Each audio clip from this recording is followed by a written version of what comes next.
لە هەفتەی 22 لە خولی نایابی کوردستان لە یاریەکی چارەنووسسازدا ڕانیە لە یاریگەی خۆیدا میوانداری قەڵاتزەی کرد کە ناسراوە بە دێربی ڕاپەڕین نیوەی یەکەم هەردوو لا بە هێرشبردن دەستیان پێکرد دوای چەند هێرشێکی هەردوو لا بۆ سەرگۆڵی یەکتر لە خولەکی 37دا یادگار ئیبراهیم گۆڵێکی بۆ ڕانیە تۆمار کرد و پێشکەوتن نیوەی یەکەم بەم ئەنجامە تەواو بوو لە نیوەی دووەمدا یاریەکە گەرموگوڕی زیاتری بەخۆیەوە بینی یاریزانانی قەڵاتزێ لە پێناومانەوە لە خولەکەدا دەجەنگان دەیانویست یاریەکە یەکسان بکەنەوە لە خولەکی 46 سەلام عەبدوڵڵا گۆڵێکی بۆ قەڵاتزێ تۆمار کرد و یاریەکەیان یەکسان کردەوە دوای چەند هێرشێک لە خولەکی 71 ئەیمەن ڕەعەد گۆڵێکی تری بۆ ڕانیە تۆمار کرد و پێشکەوتن یاریزانانی قەڵاتزێ بێهیوا نەبوون و کۆڵیان نەدا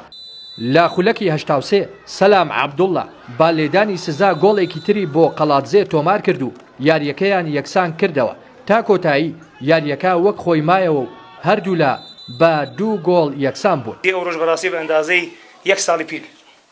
زۆر بازێکی سەخت بوو ئەمە شکری خوددا توانیمانتی بەگە ڕاگرین نیانەتی بکەوێت یاریەکی چاکشمان کرد هەروەها خۆتان دیتان کە زۆر کەس دەیانگوت یاریەکە دەفرۆشێ ئەو یاریەکە نەفرۆشرا بەخس ئەوانەوە پێشیش کەوتنی دوایی توانیمە گۆڵی تعادل بکەین. بەرحاڵ من دەستخۆشی مێباریزانەکان بەڕاستی سەلمانیان کە بە 12 یاریزانەوە ئەمڕۆ باشترین ئاسیان پێشکەش کرد ئینشاءڵڵا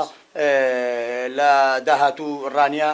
کۆمەڵێک گەنجی باشی ئەمڕۆ بە حەول یاریزانی ناوخۆ یاریمان کرد و من دەستخۆشیم هەبوویان و ئینشاءڵڵا لە داهاتوو بنە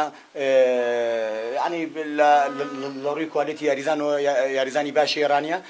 بەم ئەنجامەی ئەمڕۆ قەڵاتزێ خولی نایابی کوردستانی لە بەرژەوەندی خۆی کۆتایی پێهێنا کە خاوەنی 23 خاڵە و بە ئەنجامی چوون و هاتن لەگەڵ پیشەسازی مانەوەی لە خولەکەدا مسۆگەر کرد یانەی ڕانیەش بە 26 خاڵ کۆتایی هێنا